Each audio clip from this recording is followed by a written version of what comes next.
ये सत्य घटना कबीर परमेश्वर जी द्वारा बांधवगढ़ के श्री धर्मदास जी के साथ की गई लीला पर आधारित है।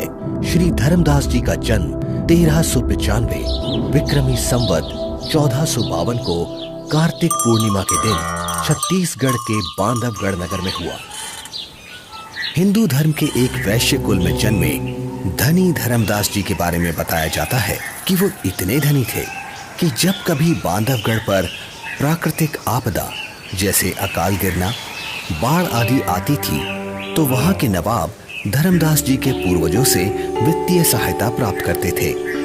आदरणीय धर्मदास जी इतने धनवान होने के बावजूद भी उनकी बचपन से ही भगवान में अपार श्रद्धा थी, जिसके लिए वो हिंदू धर्म में प्रचलित सभी पूजा भी करते थे और श्री रूपदास जी नाम के एक वैष्णव संत से दीक्षा भी ले रखी थी।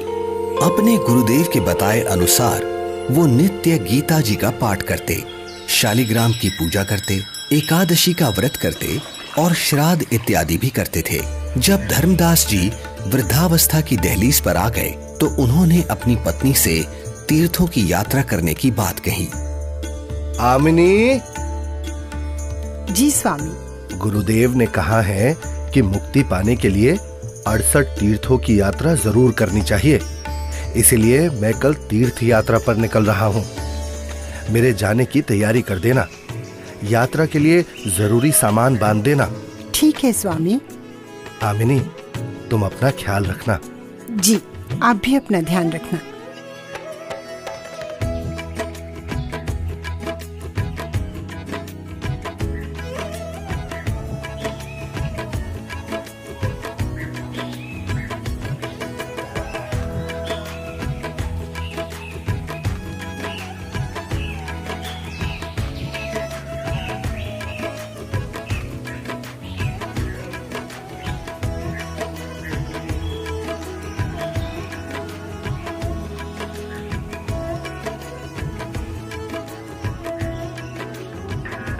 मथुरा में तीर्थों की यात्रा करते हुए एक सुबह धर्मदास जी गोवर्धन पर्वत के पास स्थित एक सरोवर के किनारे पहुंचे।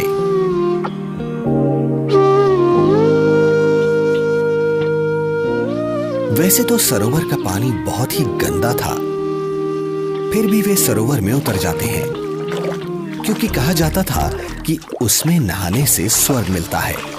इसलिए धर्मदास जी ने उसमें स्नान किया और फिर अपने ठाकुर जी की पूजा करने लगे। तभी वहां सर्वसृष्टि रचनहार कबीर देव जी काशी शहर से आकर प्रकट होते हैं और एक मुसलमान जिंदा महात्मा का रूप बनाकर धर्मदास जी से थोड़ी ही दूरी पर आकर बैठ जाते हैं। अब धर्मदास जी पवित्र गीता जी को खोलकर उसका ऊंचे स्वर में पाठ करने लगते हैं। बहुनी में व्यतीतानि जन्मानि तव च अर्जुन तानि अहम वेद सर्वाणि न त्वम वेद परंतप। श्री भगवान बोले, हे परंतप अर्जुन, मेरे और तेरे बहुत से जन्म हो चुके हैं, उन सबको तू नहीं जानता, मैं जानता हूँ। न तू एव अहम जातु न आसम न त्वम न इमे जनाधिपाः न च एव न भविष्यामः सर्वे वयम अतः परम। ना तो ऐसा ही है कि मैं किसी काल में नहीं था, अथवा तू नहीं था, अथवा ये राजा लोग नहीं थे, और ना ऐसा ही है कि इससे आगे हम सब नहीं रहेंगे। वैसे तो धर्मदास जी गीता जी के केवल एक अध्याय का ही नित्य पाठ किया करते थे, किंतु आज एक मुसलमान जिंदा महात्मा को हिंदू धर्म की साधना में रुचि लेता देख और अधिक पाठ करते हैं। कुछ देर बाद जब धर्मदास जी गीता जी को बंद कर माथे पर लगाकर रखने लगते हैं, तब ये महात्मा जी, आपका ज्ञान तो बहुत ही अच्छा है। आप कौन हैं? पहले तो आपको यहाँ कभी नहीं देखा। हे भक्त, मेरा नाम धर्मदास है। मैं बांधवगढ़ का रहने वाला हूँ। मेरा जन्म वैश्य कुल में हुआ है और हम इतने शुद्ध हैं कि किसी शूद्र को अपने निकट तक नहीं आने देते, कोई जीव हिंसा नहीं करते। जीव हिंसा करना पाप है, पापी पार नहीं होता। हे महात्मा जी, फिर तो मैं बहुत ही सौभाग्यशाली हूँ जो मुझे आप जैसे महापुरुष मिले। अब धर्मदास जी कबीर परमेश्वर जी को अपनी पूजा साधना से जुड़ी हुई काफी सारी बातें बताते हैं। कबीर परमेश्वर यानी जिंदा महात्मा धर्मदास जी से पूछते हैं, हे संत जी, मैं परमात्मा के लिए भटक रहा हूँ। आपका ज्ञान सुनकर मैं गदगद हो गया। मैं आपसे नाम दीक्षा लेना चाहता हूँ। ये सुनकर धर्मदास जी मन ही मन काफी प्रसन्न होते हैं और कहते हैं, मेरे गुरु श्री रूपदास जी हैं, वही तुम्हें नाम दीक्षा दे सकते हैं। हाँ, मैं तुम्हें दीक्षा तो नहीं दे सकता, लेकिन अपने गुरुदेव के उपदेश सुना जरूर सकता हूँ। आपको ये जरूर सुनने चाहिए। हाँ हाँ, क्यों नहीं, लेकिन मेरे मन में कुछ शंका भी है महात्मा जी। शंका? जी। कैसी शंका जिंदा? पूछिए पूछिए। हे महात्मा जी, मैं जानना चाहता हूँ कि मुझे कौन सी साधना करनी चाहिए जिससे मैं खुदा को पा सकूं। अगर तुम्हें वास्तव में सच्चे अजर अमर परमात्मा की प्राप्ति करनी है तो सुनो, सबसे बड़ा महापाप होता है जीव हिंसा करना। मांसाहारी और जीव हिंसा करने वाला व्यक्ति कभी भी मोक्ष प्राप्त नहीं कर सकता। ठीक है स्वामी, मैं जीव हिंसा नहीं करूंगा। मेरे गुरुदेव श्री रूपदास श्री राम जी और श्री कृष्ण जी का नाम देते हैं, इसीलिए तुम्हें भी हरे राम हरे कृष्ण का जाप करना होगा। 68 तीर्थ करने होंगे और इसके अलावा एकादशी का व्रत, शालीग्राम पूजा यानी मूर्ति पूजा, श्राद्ध करना आदि कर्मकांड करना भी अनिवार्य है। ऐसे मुक्ति मिलती है। धर्मदास जी एक ज्ञानी की तरह कबीर प्रभु को बातें बता रहे हैं और दूसरी तरफ कबीर परमात्मा एक अनभिज्ञ श्रद्धालु की तरह अपने हाथों को जोड़े हुए धर्मदास जी की सब बातें सुनते हैं और बड़े ही विनम्र भाव से बोलते हैं, हे स्वामी, मैं कुछ और शंका समाधान चाहता हूँ, अगर आपकी आज्ञा हो तो। हाँ हाँ, क्यों नहीं, अवश्य पूछिए। स्वामी जी, ये गीता जी का ज्ञान किसने लिखा है? गीता ज्ञान तो स्वयं श्री कृष्ण जी यानी श्री विष्णु भगवान जी ने बोला है। अच्छा। हाँ स्वामी, आपके कहने से मैं अवश्य राम कृष्ण का जाप करूंगा, लेकिन क्या ये जाप गीता में कहीं लिखा है? नहीं, गीता जी में तो नहीं लिखा। पितृपूजा यानी श्राद्ध आदि कर्मकांड करने, तीर्थों पर भ्रमण करने और व्रत करने के लिए क्या गीता में कहा है? आखिर तुम कहना क्या चाहते हो? कुछ नहीं स्वामी, मैं तो बस ये समझना चाह रहा हूँ, जब गीता जी में व्रत के लिए मना किया गया है तो फिर आप एकादशी के दिन भूखे क्यों मरते हो? तुम भटक गए हो, तुम्हें इन सब साधनाओं का कोई ज्ञान नहीं है, इसलिए ऐसा बोल रहे हो। नाराज ना हो स्वामी जी, आप मेरी शंका का समाधान नहीं करेंगे तो कैसे बात बनेगी?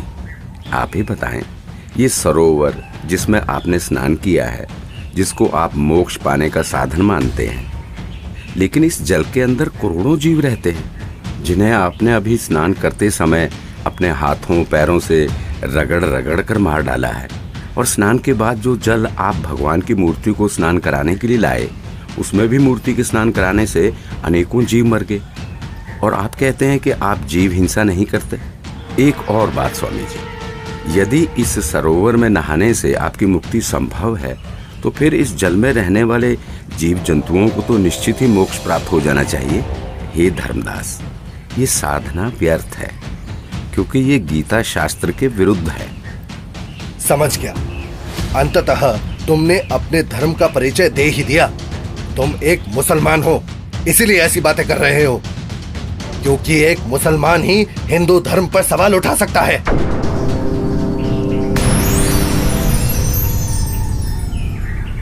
अरे, ये तो गायब हो गए। लगता है ये कोई सामान्य संत नहीं थे। मुसलमान होकर भी उनको हिंदू शास्त्रों का पूर्ण ज्ञान है। ये जरूर कोई देव पुरुष है। वे सही ही तो बता रहे थे। हे परमात्मा, एक बार फिर से वही संत मिले तो मैं अपना हठ छोड़कर नम्र भाव से संपूर्ण ज्ञान समझूंगा। हे भगवान, माफ करो मुझे।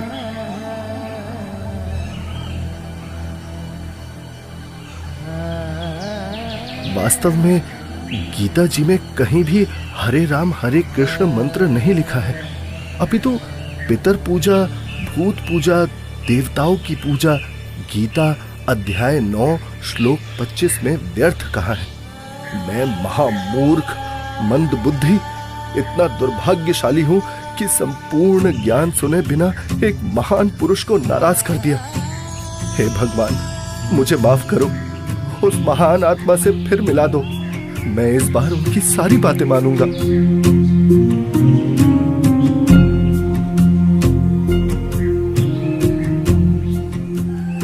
आज धर्मदास जी का मन किसी भी कर्म कांड में नहीं लग रहा था।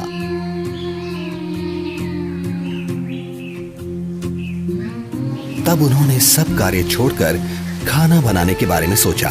भगवान का प्रसाद बना लेता हूँ और फिर उन महापुरुष की खोज करता हूँ।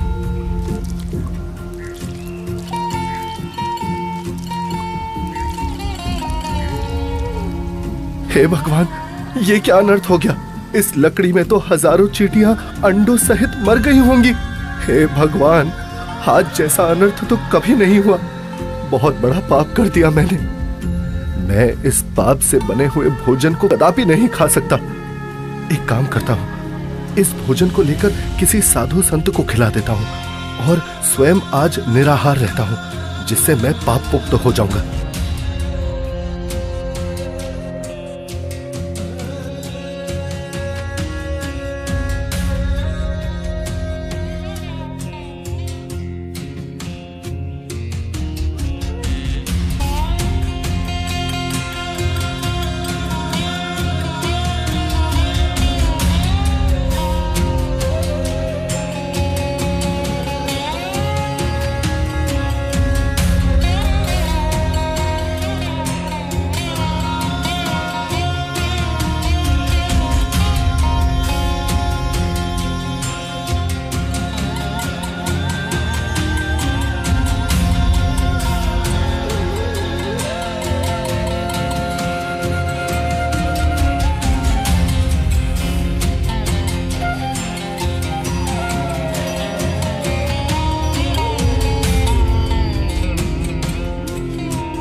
संत जी कुछ बोल रहे हैं, इनके बीच में बोलना ठीक नहीं है।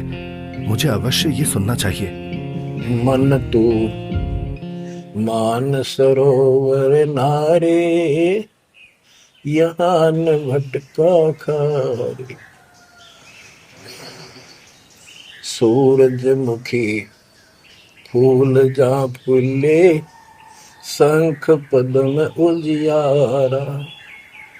गंगा यमुना मद सरस्वती, वहाँ त्रिवेणी की धारा। मन तू मान सरोवर नारे, यहाँ न भटका खारे।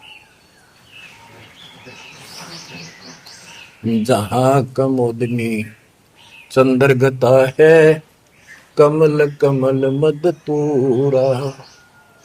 अनहद नाद अजब धुन होई, जाने सतगुरु पूरा। मन तू मान सरोवर नारे, यहाँ न भटका खारे। ओ गट घाट विषम है दरिया, नहावे संत सुजाना। ओ गट घाट विषम है दरिया, नहावे संत सुजाना।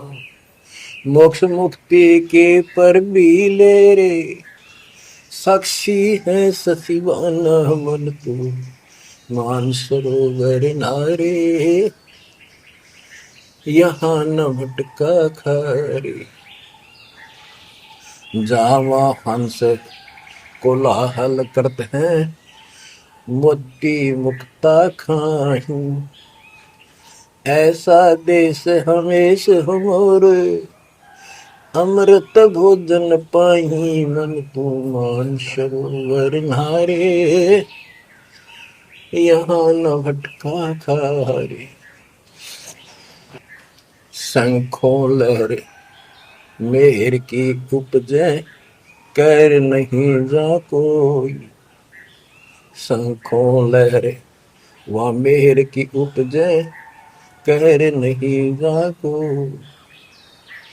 दास गरीब अचल अविनाशी, सुख का सागर सोई मन तो मान सरोवर नारे, यहाँ न भटका खारे मन तो मान सरोवर नारे, यहाँ न भटका खारे। जो पहले मिला वो जिंदा महात्मा तो मुसलमान था, और ये लाल वस्त्र पहने हुए संत जी तो अपने हिंदू धर्म के जान पड़ते हैं, और बातें भी बिल्कुल जिंदा महात्मा वाली ही बता रहे हैं। इनका शिष्य बनने में शर्म भी नहीं आएगी। उस जिंदा से उपदेश लूंगा तो लोग निंदा करेंगे कि मुसलमान का शिष्य बन गया। इनसे ज्ञान प्राप्त करना उचित रहेगा। कहते मन मान सरोवर नाण रे, जल के जंतु रे जल माही। आठों बखत बिहान रे, आठों बखत बिहान रे। मन मान सरोवर नाण रे, जल के जंतु रे जल माही। आठों बखत बिहान रे, 184 जल के बासी। ये भुगते चारों खान रे, चेतन वो कजड़ को पूजय गांठ बांध पाषाण रे। भाई मरकट कहाँ चंदन के लेपे, क्या गंग नवाय सवान रे। अर सुधी हो न पूछतास की, वो छोड़ को न बाण रे। 12 कोट जहां जम किंकर, बड़े बड़े दैत हवान रे। धर्म राय की दरगाह माही, ओरई खेचा ताण रे फेरे, ओरी खेचा ताण रे।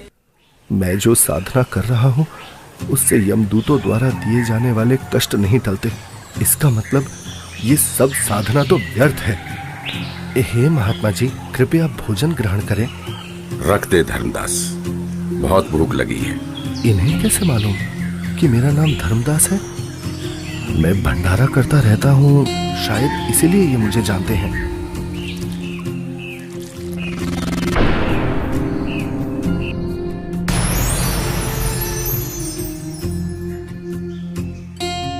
आप तो वही महात्मा जी हो। हत्यारे, कल तू क्या कह रहा था कि जो जीव हिंसा करते हैं वो कभी मोक्ष को प्राप्त नहीं कर सकते। अरे तू तो कसाई से भी बुरा निकला। हे प्रभु, मुझ अज्ञानी को क्षमा करो। मैं कहीं का नहीं रहा जिसका कोई लाभ नहीं, और शास्त्र अनुकूल साधना किससे मिले ये आप ही बता सकते हैं।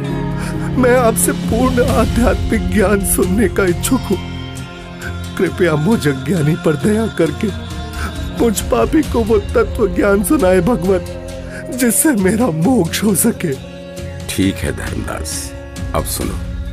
आप एकादशी का व्रत करते हो, जबकि श्रीमद् भगवद गीता अध्याय 6 श्लोक 16 में पढ़ा है कि हे अर्जुन, ये योग यानी भक्ति ना तो अधिक खाने वाले की और ना बिल्कुल ना खाने वाले अर्थात व्रत रखने वाले की, ना अधिक सोने वाले की तथा ना अधिक जागने वाले की सफल होती।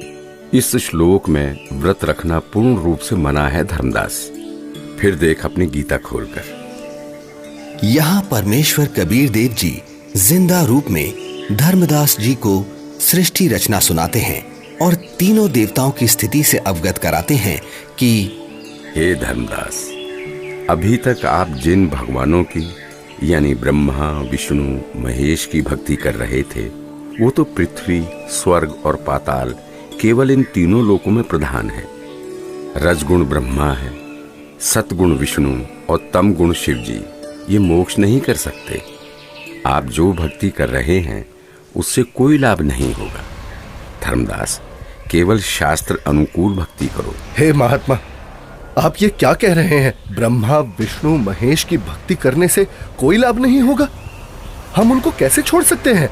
धर्मदास, मैं इन देवताओं को छोड़ने की नहीं कह रहा, बल्कि आपको ये समझा रहा हूं कि जो पवित्र गीता जी और पवित्र वेद बता रहे हैं, वैसे साधना करने से ही मोक्ष संभव है। हे जिंदा, भगवान विष्णु अखिल ब्रह्मांड के स्वामी हैं और आप उनको केवल 3 लोक के स्वामी बता रहे हैं। यदि फिर से आपने श्री विष्णु को अपमानित किया तो उचित नहीं होगा। मूर्ख के समझावते ज्ञान गाठी का जाए, कोयला होत न उजला, भावे 100 मन साबुन लाए। ये मैंने क्या कर दिया? मैंने उन महात्मा को फिर से नाराज कर दिया। मेरी बुद्धि भ्रष्ट हो गई है। जो मैंने सच्चे परमात्मा को नहीं पहचाना, उन्हें अपने जैसा मनुष्य मान लिया। हे भगवान, मुझे क्षमा करो। अब जिस पूजा को मैं कर रहा हूं वो कर नहीं सकता और आपकी बात मैंने सुनी नहीं। हे भगवान, मुझे सत्मार्ग दिखाओ, नहीं तो मैं आत्मघात कर लूंगा। मुझे परमात्मा की सच्ची भक्ति चाहिए। अब परमात्मा के अंतर्ध्यान हो जाने से व्याकुल धर्मदास जी अपने आप को कोसते हुए तीर्थ यात्रा को बीच में ही छोड़कर घर को चल पड़ते हैं। रास्ते में धर्मदास जी एक बगीचे में विश्राम करने के लिए रुकते हैं, जहां अक्सर सभी तीर्थयात्री विश्राम के लिए रुका करते हैं। जहां धर्मदास जी चिंतन करते हैं कि पूर्ण परमात्मा की साधना तो मेरे को मिली नहीं और पहले वाली साधना मैं नहीं करूं तो कहीं मैं पाप का भागी ना बन जाऊं। इसलिए धर्मदास जी मूर्ति निकालकर वापस उन्हीं की पूजा करने लगते हैं। तभी दयालु परमात्मा कबीर देव जी पहले की तरह संत रूप बनाकर वहां प्रकट हो जाते हैं, जिन्हें देख धर्मदास की खुशी का ठिकाना ही नहीं रहता। हे परमात्मा, हे मेरे मालिक, बहुत दया करी दाता, मुझ पापी को माफ करे प्रभु। बैठो प्रभु, मैं आपके खाने के लिए कुछ लाता हूँ। नहीं धर्मदास, अभी इच्छा नहीं है। हे भगवान, यदि आप नहीं खाएंगे तो मेरी आत्मा को कष्ट होगा। ठीक है धर्मदास, जो तेरी इच्छा है ले आ खाने के लिए। धर्मदास के काफी आग्रह करने पर और उनके सच्चे भाव को देखकर परमात्मा कबीर जी पेड़े और बताशे खाने लगते हैं। परमात्मा को पेड़े खिलाते हुए धर्मदास जी बहुत प्रसन्न होते हैं। प्रसाद लेने के बाद परमात्मा फिर से ज्ञान चर्चा करने लगते हैं। हे धर्मदास जी, आप यदि अभी भी इस ज्ञान पर विश्वास नहीं कर पा रहे हैं तो क्यों ना आप एक बार अपने गुरुदेव रूपदास जी से ये सब पूछ के देख लो कि क्या ब्रह्मा, विष्णु, महेश के कोई माता पिता हैं या नहीं, और क्या ब्रह्मा, विष्णु, महेश जी की जन्म मृत्यु होती है? क्या ये देवता आपके पाप कर्म काट सकते हैं? क्योंकि जो ज्ञान मैंने आपको बताया है, पुराणों में ये सब स्पष्ट लिखा है। और हाँ धर्मदास, आप अपने गुरु जी से ये भी पूछना कि क्या आप जो भक्ति बता रहे हैं उससे मुझे मोक्ष की प्राप्ति हो जाएगी? हाँ प्रभु, मैं निश्चित ही गुरुदेव से इन शंकाओं का समाधान अवश्य करवाऊंगा। इसके बाद कबीर प्रभु वहां से चल पड़ते हैं। धर्मदास जी कबीर परमात्मा जी को बेहद व्याकुलता में एकटक देखते जा रहे हैं। प्रभु, प्रभु! लेकिन धर्मदास जी के लिए ये परिस्थिति बहुत असामान्य हो जाती है। धर्मदास जी इतना व्याकुल हो जाते हैं कि वो परमेश्वर कबीर साहिब जी को छोड़ना नहीं चाह रहे थे और पहले वाली साधना भी छोड़ना धर्मदास जी के लिए बहुत मुश्किल हो रहा था। कबीर प्रभु के जाने के बाद धर्मदास अपनी शंकाओं के समाधान के लिए अपने गुरु रूपदास जी के आश्रम की तरफ निकल पड़ते हैं।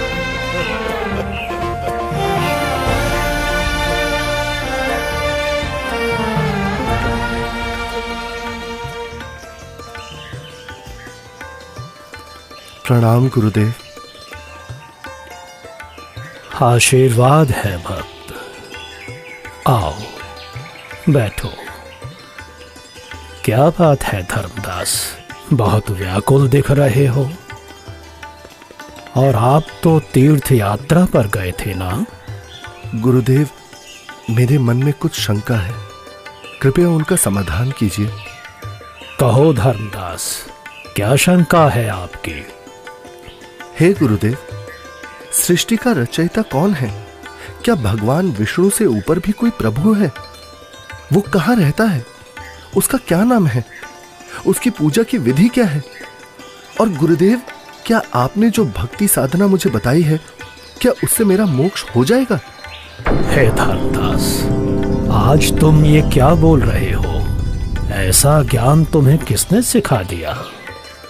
तुम लक्ष्मी नारायण की भक्ति करो, ठाकुर जी की सेवा करो और राम कृष्ण जी का जाप करते हुए प्रतिमा पूजा करो, जिससे तुम्हारी मुक्ति हो जाएगी। तुम यात्रा पर जाओ, जगन्नाथ के दर्शन करो, गोमती, गोदावरी इन नदियों में स्नान करो, काशी जाओ, तीर्थ नहाओ, उससे ज्यादा पुण्य होता है और स्वर्ग की प्राप्ति होती है बच्चा। भगवान तो निराकार है, वो ज्योत स्वरूपी निरंजन है जो शून्य में रहता है। हे गुरुदेव, यहां मैं एक बात पूछना चाहूंगा, आप क्रोधित ना होना गुरुवर। हे गुरुदेव, जो ज्योत निरंजन आप बता रहे हैं, वो तो प्रतिदिन 1 लाख मानव खाता है और 1.25 लाख उत्पन्न करता है। गुरुदेव, मुझे जीव भक्षक नहीं, जीवों की रक्षा करने वाला भगवान कौन है वो बताइए। ये ज्योति निरंजन ब्रह्म तो जीवों को खाता है। और गुरुदेव, ऐसा तो आप भी मानते हैं कि एक दिन वैकुंठ समेत तीनों लोक भी नष्ट होंगे, यानी स्वर्ग भी नष्ट होगा। फिर मुझे वहां की भक्ति क्यों बता रहे हो? गुरुदेव, मुझे उस अविनाशी स्थान के बारे में बताओ जिसका जिक्र गीता अध्याय 18 श्लोक 62 में किया है कि हे अर्जुन, तू सर्वभाव से उस परमेश्वर की शरण में जा, उसकी कृपा से ही तू परम शांति को और सनातन परम धाम शाश्वतम स्थानम अविनाशी लोक को प्राप्त होगा। इस प्रकार धर्मदास जी जिंदा बाबा रूप में मिले परमेश्वर कबीर जी से सुनी सृष्टि रचना के आधार पर काफी तर्क रखते हैं, जिसके पश्चात गुरु रूपदास जी कहते हैं, बेटा धर्मदास, जो ज्ञान मेरे पास था वो सब मैंने आपको बता दिया है। इससे आगे का मुझे कोई ज्ञान नहीं है। जो महात्मा आपको मिले हैं वो अवश्य ही कोई पहुंचे हुए महापुरुष हैं। हे गुरुदेव, मुझसे कोई गलती हुई हो तो माफ करना, किंतु जिसने मुझे ये तत्व ज्ञान बताया है, अब मैं उन्हीं के चरणों में जाऊंगा। आज के बाद वही मेरे सद्गुरु होंगे। ठीक है धर्मदास, आप उनको अपना सद्गुरु बनाओ और उनके अनुसार बताई साधना कर लो। इसके बाद धर्मदास जी गुरु रूपदास जी को प्रणाम करके वहां से अपने घर की तरफ निकल पड़ते हैं।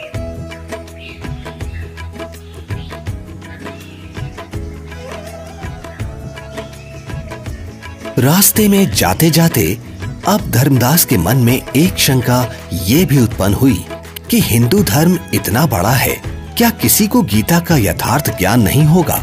अवश्य कोई ना कोई साधु महात्मा मंडलेश्वर गीता में कहे उस परमेश्वर परम अक्षर ब्रह्म के विषय में जानता होगा। इसके बाद धर्मदास कई प्रसिद्ध हिंदू संतों से मिलते हैं। सबको पहले 1 रुपया दान देते हैं ताकि संत मेरे को अपने दिल की बात गुप्त रहस्य बताएगा, क्योंकि जो भक्त अधिक दक्षिणा देता था तो संत उससे अधिक स्नेह से बात करते थे। उस समय 1 चांदी का रुपया आज के 10,000 रुपए के लगभग कीमत का होता था। सबसे पहले धर्मदास जी एक वैष्णव महामंडलेश्वर श्री ज्ञानानंद जी के पास जाते हैं, जिनका बहुत अधिक बोलबाला था। हे संत जी, क्या श्री ब्रह्मा जी, श्री विष्णु जी और श्री शिव जी के कोई माता पिता हैं? बच्चा, इनका कोई जन्म मरण नहीं होता, इसलिए माता पिता का तो सवाल ही नहीं उठता। इतना सुनकर धर्मदास जी वहां से चल पड़ते हैं।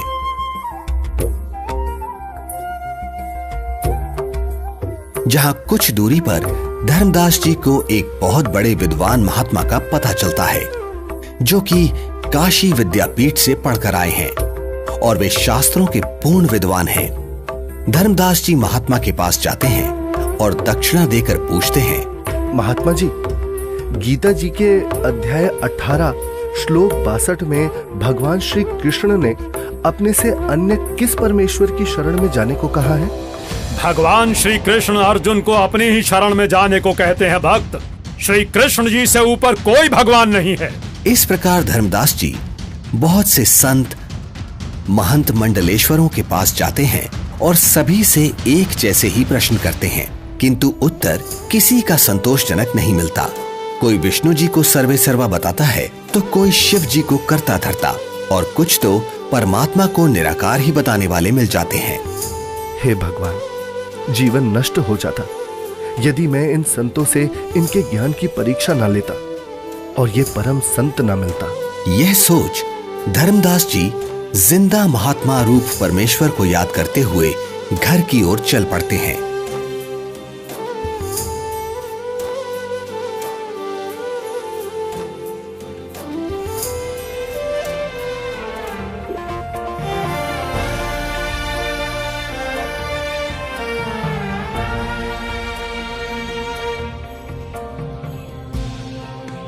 जहां मार्ग में एक नदी आती है, जिसके किनारे वृक्ष के नीचे एक हिंदू संत विराजमान दिखाई देते हैं, जिनके पास 4-5 व्यक्ति भी बैठे हैं।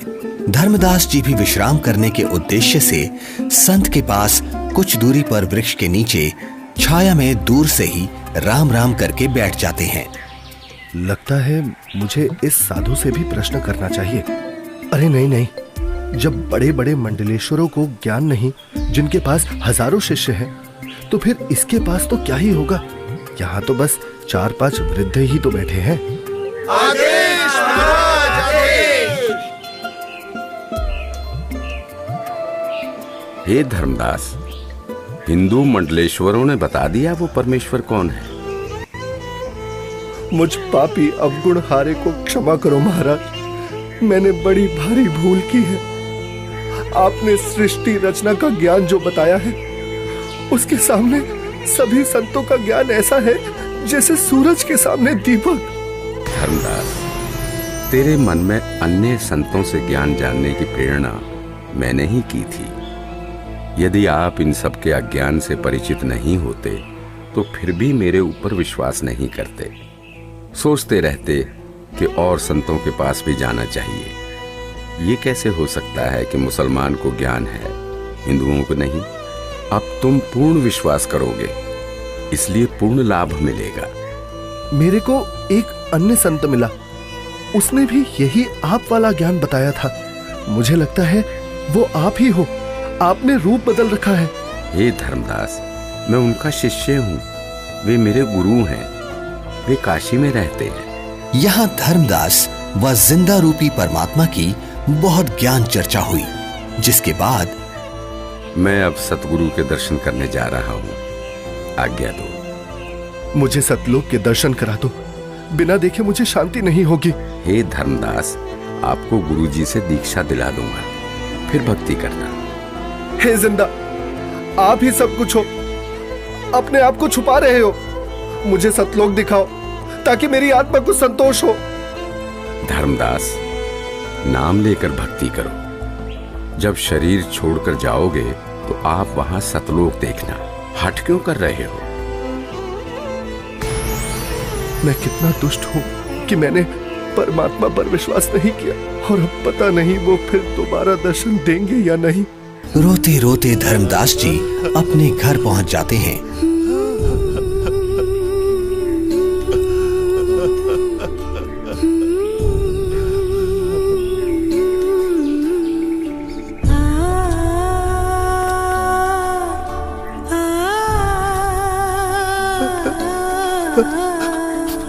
उनकी ऐसी हालत देख और यात्रा से जल्द ही वापस लौटने पर पत्नी आमनी देवी भी हैरान हो जाती है और बार बार धर्मदास जी से उनके रोने का कारण पूछती है।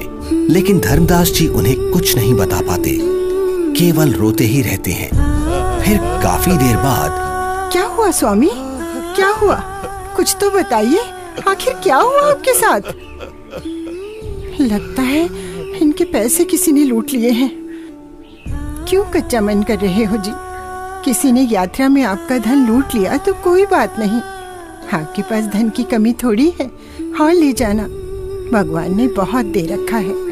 आमिनी, यदि रुपए पैसे वाला धन लुट गया होता तो मैं और ले जाता। मेरा तो ऐसा धन लुट गया है आमिनी, जो शायद अब मुझे कभी ना मिले, और वो मैंने अपने हाथों अपनी मूर्खता से गंवाया है। धर्मदास जी जिंदा महात्मा से हुई सर्व ज्ञान चर्चा और उनसे सुनी सृष्टि रचना आमनी देवी को सुनाते हैं। आपने भगवान को क्यों नहीं पहचाना स्वामी? ये क्या किया आपने? बनिया होते हुए भी आप ये सौदा कैसे चूक गए? इसी बात का तो दुख है आमिनी। जीवन में पहली बार मुझसे इतनी भारी भूल हुई है। तावालीन बहे निर्वाणी, मगन रूप साहेब सैलानी, तावा रोवत धर्मनि नागर, कहाँ गए मेरे सुख के सागर। अधिक वियोग हुआ हमसे ती, जैसे निर्धन की लुट जा खेती। कल्प करे और मन में रोवे, दसों दिशा को वो मग रोवे। अधिक वियोग हुआ हमसे ती, जैसे निर्धन की लुट जा खेती। कल्प करे और मन में रोवे, दसों दिशा को वो मग रोवे। हम जाने तुम देह स्वरूपा, हमरी बुद्धि अंधगर कूपा। हम तो मानुष रूप तुम जाना, सुन सतगुरु का किया पियाना। बेग मिलो कर हूँ अपघाता, मैं ना जी हूँ सुनो विधाता।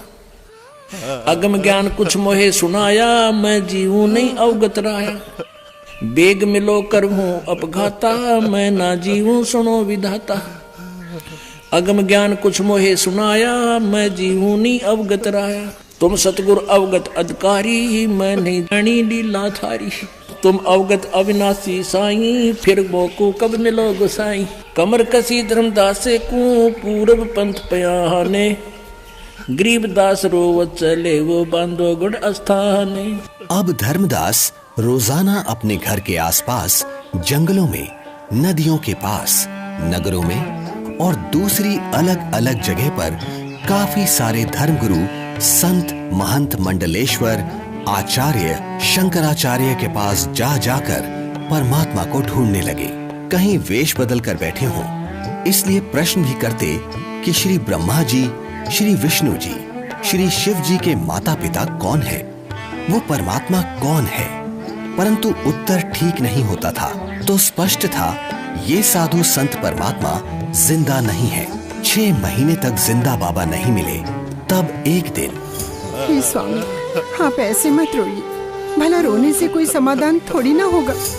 कुछ याद कीजिए स्वामी, उन्होंने कुछ तो बताया होगा कि वो किस प्रकार मिलते हैं, कहाँ मिलते हैं।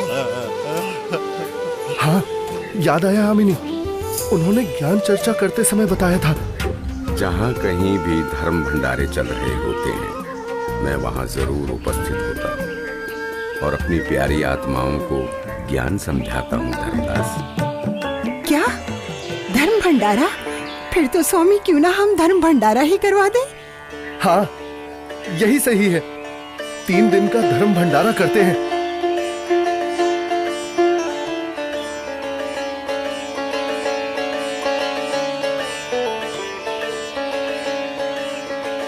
भंडारे का आयोजन शुरू हो जाता है।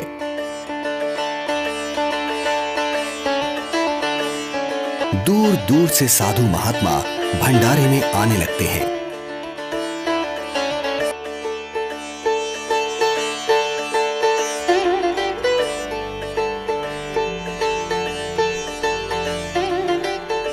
धर्मदास जी भंडारे में हर तरफ घूम घूम कर प्रत्येक संत महात्मा को बड़े ही ध्यान से देखते हैं, किंतु परमेश्वर कहीं भी उनको दिखाई नहीं देते। 2 दिन बीत जाते हैं। धर्मदास जी बहुत मायूस हो जाते हैं और एकटक रास्ते को ही निहार रहे हैं। आज वो मन ही मन संकल्प कर लेते हैं कि प्रभु, आप मुझे अपराधी को दर्शन नहीं दे रहे। हे परमात्मा, आज अगर आप नहीं मिले तो मैं आत्मघात कर लूंगा। तभी अचानक धर्मदास जी की नजर कुछ ही दूरी पर एक कदम के वृक्ष के नीचे जाती है, जहां वही पूर्ण परमात्मा कबीर परमेश्वर जी उसी जिंदा महात्मा के रूप में विराजमान होते हैं, जिन्हें देखकर तो धर्मदास जी की खुशी का ठिकाना ही नहीं है। धर्मदास परमात्मा की तरफ इस प्रकार दौड़ते हैं जैसे भूखे को भोजन और प्यासे को पानी मिल जाता है।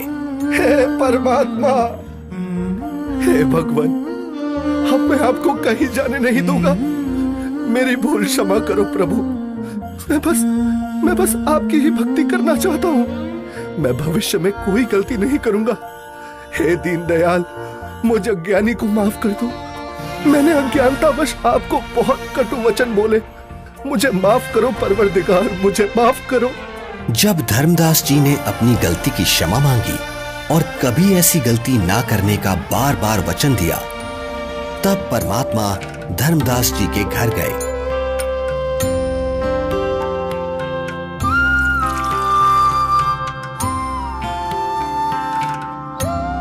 जहां आमनी देवी और धर्मदास जी दोनों ने परमात्मा की बहुत सेवा की और उनसे नाम दीक्षा ली। हे प्रभु, आपका बच्चा बहुत नरम दिल का है। इतना रोया, मैं भी रुला दी। आपकी तड़फ में दिन रात रोता रहा। मैं बार बार हिम्मत हौसला दिलाती, परमात्मा अवश्य मिलेंगे। ये रोते हुए कहते, हमने अब नहीं मिलेंगे। मैंने उनको बहुत बार परेशान किया अपनी मूर्खता व अज्ञान के कारण। फिर रोने लग जाते। आपने अपने दास को इतना कष्ट नहीं देना था। बेटी, जैसे लोहे का औजार बनाने के लिए गर्म किया जाता है, फिर उस पर चोट लगाई जाती है, तब वो काम बनता है। ठंडे लोहे पर चोट काम नहीं करती, इसलिए धर्मदास को 6 महीने गर्म करना पड़ा। ये काल का वकील बना था। अब जो मैं बताऊंगा ये सब मानेगा और काम का हो जाएगा, यानी मोक्ष प्राप्त करेगा। धर्मदास, आपको वो भगवान मिला है जिसको पाने के लिए राजाओं ने राज त्याग दिए, ऋषियों ने शरीर तक गला दिए। इसलिए अब खूब भक्ति करो ताकि आप हमेशा हमेशा के लिए सतलोक के निवासी बन सको, जहां आपको इतना सुख मिलेगा जो स्वर्ग क्या महास्वर्ग में भी नहीं है। सुंदर बाग, सदाबहार फलदार वृक्ष और दूधों की नदियां बहती हैं, जहां सुंदर नर और नारी रूप में हंस आत्माएं रहती हैं। वे कभी वृद्ध नहीं होते और वहां जाने के बाद कभी मृत्यु भी नहीं होती। धर्मदास, हे महाराज, नाराज ना होना। कृपया मुझे वो अमर लोक दिखाने की मेहर करे परवरदिगार, ताकि मेरा विश्वास दृढ़ हो। आप भक्ति करो। जब शरीर त्याग कर जाओगे तो सतलोक को ही प्राप्त करोगे। धर्मदास जी के अधिक आग्रह करने पर कबीर परमेश्वर जिंदा रूप में धर्मदास जी की आत्मा को निकालकर ऊपर सतलोक में ले जाते हैं। सतलोक, जहां दरबार के द्वार पर खड़े द्वारपाल को परमेश्वर ने कहा कि धर्मदास जी को परमात्मा के दर्शन कराओ। जिंदा रूप परमात्मा पीछे से अपने सिंहासन के पास चले गए, जिसके कुछ ही देर बाद देखते ही देखते वहां पर बहुत सारे हंस तथा हंसनी इकट्ठे होकर नाचते गाते हुए धर्मदास जी को परमेश्वर के सिंहासन के पास लेकर जाते हैं, जहां परम अक्षर ब्रह्म कबीर साहिब जी, जिनके एक रोम का प्रकाश करोड़ों सूर्य और करोड़ों चंद्रमा के प्रकाश से भी कई गुना अधिक था, वो एक बहुत ही सुंदर सिंहासन पर विराजमान है। जिंदा रूप में नीचे से गए परमात्मा तख्त पर विराजमान अपने ही दूसरे स्वरूप पर चंवर करने लगते हैं, जिसे देख धर्मदास जी सोचते हैं कि जिंदा महात्मा तो परमेश्वर का सेवक है। धर्मदास जी इतना सोच ही रहे थे कि कुछ ही देर में तख्त पर विराजमान परमात्मा खड़े हो जाते हैं और जिंदा महात्मा तख्त पर विराजमान हो जाते हैं तथा तेजोमय परमात्मा जिंदा महात्मा पर चंवर करने लगते हैं, जिसे देख धर्मदास जी हैरान हो जाते हैं कि तेजोमय परमात्मा जिंदा महात्मा पर चंवर क्यों कर रहे हैं। आखिर ये जिंदा महात्मा है कौन? इतने में तेजोमय शरीर वाले परमात्मा जिंदा महात्मा के शरीर में समा जाते हैं और चंवर अपने आप होने लगता है। धर्मदास, मैं ही संपूर्ण सृष्टि का रचयिता हूं। मेरा ही नाम कबीर देव है। मैं ही चारों युगों में पृथ्वी पर प्रकट होता हूं। वर्तमान में मैं अपने वास्तविक नाम कबीर नाम से काशी नगर में प्रकट हूं, जहां एक साधारण मनुष्य की भांति लीला कर रहा हूं और जुलाहे रूप में रहता हूं। धर्मदास, काल जाल में फंसे अपने बच्चों को भक्ति का धनी बनाकर उनके इस वास्तविक घर सतलोक में वापस लाने के लिए वहां प्रकट हुआ हूं। हे सर्वसृष्टि रचनहार, मैं बहुत दुष्ट हूं। मैंने आपको कितना दुखी किया, कितना अपमानित किया। मुझे माफ कर दो परवरदिगार, मैं बहुत नीच हूं, माफ कर दो मुझे। हे परमात्मा, आपने ये इतना प्रकाशमान रूप पृथ्वी पर क्यों नहीं प्रकट किया? क्यों छुपा रखा है? हे धर्मदास, यदि इसी रूप में नीचे जाऊं तो किसी की भी आंखें इस प्रकाश को सहन नहीं कर सकती। दूसरी बात, काल ब्रह्म यानी ज्योति निरंजन का डर के मारे हाल बेहाल हो जाएगा। इसलिए काल के लोक में गुप्त रहकर जीवों को ज्ञान सुनाता हूं, उनका कल्याण करता हूं। धर्मदास, अब आप नीचे जाकर खूब भक्ति करो और वहां काल जाल में फंसे अपने सभी भाई बहनों को भी समझाओ। सत्य का गवाह बनो कि ये काशीवासी जुलाहा सर्व सृष्टि रचनहार है, सबका धारण पोषण करने वाला है। परम अक्षर ब्रह्म यानी सत्य पुरुष अविनाशी परमेश्वर है। यही वास्तव में परमात्मा है। जैसा गीता अध्याय 15 श्लोक 17 में तथा अध्याय 2 श्लोक 17 में लिखा बताया है, वह यही है। नहीं नहीं महाराज, मुझे यही रख लो, यही रख लो महाराज, मुझे यही रख लो। हमने बहुत भारी गलती की है। काल के साथ उस मृत लोक में जाकर ऐसे सुख सागर को छोड़कर अब उस नरक में मुझे नहीं जाना प्रभु, हमें यही रख लो महाराज। धर्मदास जी को रोता देख परमात्मा उनको समझाते हैं और वहीं दूसरी तरफ पृथ्वी पर धर्मदास जी को 3 दिन से अचेत देखकर घर परिवार, गांव, रिश्तेदार, मित्र प्यारे सभी इकट्ठा हो जाते हैं। कोई झाड़ फूंक करा रहा था तो कोई वैद्य से उपचार करा रहा था, किंतु किसी को आशा नहीं रही थी कि धर्मदास जी जिंदा हो जाएंगे। आमिनी देवी का भी रो रो कर बुरा हाल हो जाता है। तब तीसरे दिन परमात्मा ने धर्मदास जी की आत्मा को शरीर में प्रवेश करा दिया। धर्मदास जी अपने चारों ओर खड़े रिश्तेदारों को और पत्नी आमिनी देवी को रोता देख आश्चर्यचकित हो जाते हैं। क्या हुआ आप सभी को? आप ऐसे रो क्यों रहे हैं? हे भगवान, तेरा लाख लाख शुक्र है। क्या हुआ है आमिनी, कुछ तो बताओ। स्वामी, आप 3 दिन से अचेत थे। हम सभी को तो लग रहा था आप नहीं बचेंगे। आमिनी, वो जिंदा महात्मा ही सर्व सृष्टि के रचनहार हैं। उनके सामने ब्रह्मा, विष्णु, महेश, दुर्गा, गणेश, क्षर पुरुष, अक्षर पुरुष कुछ भी नहीं है। वही मुझे अपने सतलोक लेकर गए थे।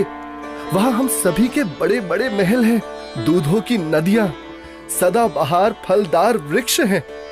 वहीं एक बहुत ही विशाल और भव्य सिंहासन पर पूर्ण ब्रह्म कबीर साहिब जी विराजमान हैं, जिनके एक रोमकूप के सामने करोड़ों सूर्य और चंद्रमा भी फीके हैं। सतलोक का वर्णन करते हुए अचानक धर्मदास जी को परमात्मा के काशी में प्रकट होने वाली बात याद आती है, जिसके बाद धर्मदास जी काशी नगर में जाकर कबीर जुलाहे रूप में आए परमात्मा की झोपड़ी का पता करते हैं। जहां असंख्य ब्रह्मांडों के स्वामी कबीर परमेश्वर जी को कपड़ा बुनने का कार्य करते देख धर्मदास जी को बड़ा ही आश्चर्य होता है। हे प्रभु, मुझ अज्ञानी को क्षमा करो प्रभु। मुझे विश्वास नहीं हो रहा था कि आप ही परमात्मा हैं, आप ही परम अक्षर ब्रह्म हैं। इस वेशभूषा में तो आपको कोई भी नहीं पहचान सकता। इसके बाद परमेश्वर कबीर जी ने धर्मदास जी को सतनाम दिया, जिसे पाकर धनी धर्मदास जी बहुत खुश होते हैं। हे प्रभु, बड़ी दया करी आपने, मेरा तो जीवन सफल हो गया। बेटा धर्मदास, अब आप अपने घर जाओ और भक्ति करो, मैं वहीं आऊंगा। जी जरूर आना परमात्मा, वहां मेरे बेटे को भी समझाना और आमिनी को भी सतनाम देना। ठीक है बच्चा, मैं जरूर आऊंगा। हे परमात्मा, आप बहुत दयालु हो जो आपने हमें शरण में ले लिया। हे प्रभु, आपने हम दोनों को तो शरण में ले लिया, किंतु मेरा इकलौता पुत्र नारायण दास, वो काफी समझाने के बावजूद भी आपके इस सत्य ज्ञान को स्वीकार नहीं कर रहा। बेटा धर्मदास, तेरे बेटे नारायण दास के रूप में काल ने तुम्हारे घर पर अपना दूत भेज रखा है। वो नहीं मानेगा। आप इसको मत देखो, अपनी भक्ति पर ध्यान दो। यह बात सुनकर धर्मदास को बहुत दुख हुआ और विश्वास नहीं हुआ कि मेरा बेटा नारायण दास काल का दूत है।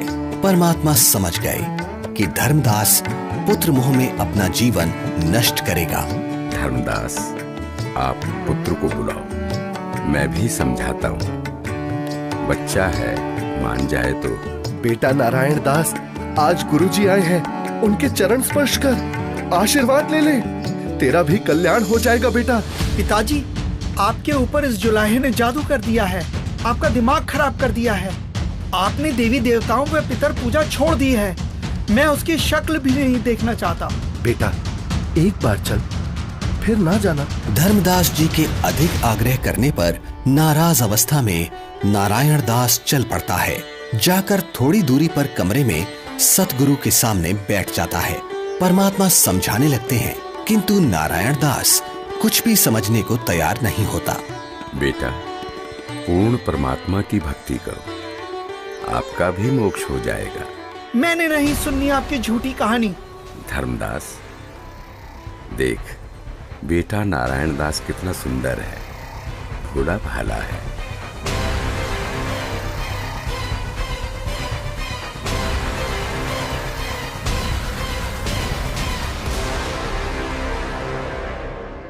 बेटा नारायण दास, आप जाओ, आपको जो ठीक लगे करो।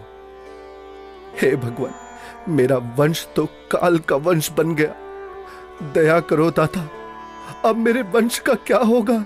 वंश का क्या करेगा बेटा, यहां से पीछा छुड़वा ले धर्मदास। धर्मदास जी का रो रो कर बुरा हाल हो जाता है।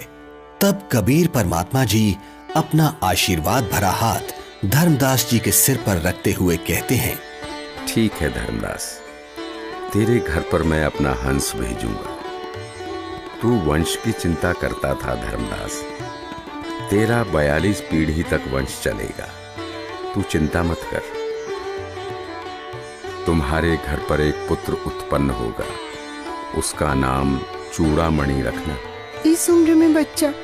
हे भगवान, ये कैसे संभव है? उधर देखो बेटा, 10वें महीने आमनी के गर्भ से तुम्हारे घर ये बेटा जन्म लेगा।